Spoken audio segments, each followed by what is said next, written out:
rise to two vessels. In the most common pattern of branching. The right subclavian artery, which projects laterally toward the right, and the right common carotid artery. And then the right common carotid, both common carotid arteries branch to give rise to an internal carotid artery and an external carotid artery.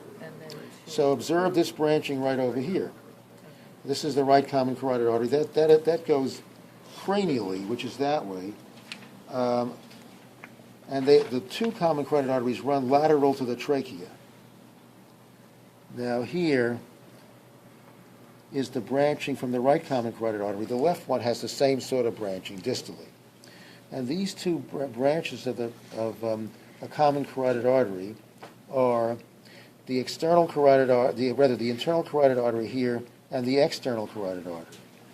And just note that the one that branches immediately, that gives rise to a branch immediately, is the external carotid artery. The one that doesn't branch immediately is the internal one. You see this one is giving rise to a branch right over there. That makes this one the external carotid artery. And the branch that comes off, its most proximal branch, is the facial artery.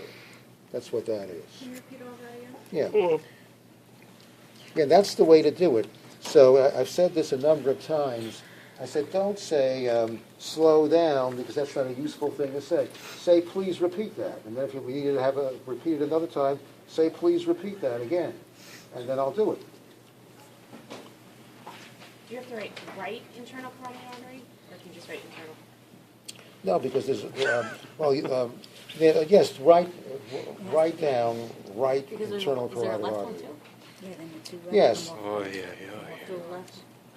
The left common carotid artery also gives rise to an internal carotid artery and an external carotid artery on the left side of the head.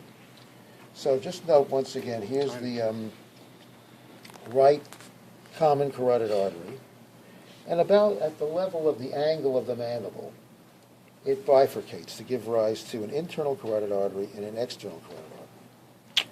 And the one that gives rise to a branch immediately, very proximally, is the external carotid artery. Is there a name for that branch? Yes, it's the facial artery. Okay. Oh, it's the external?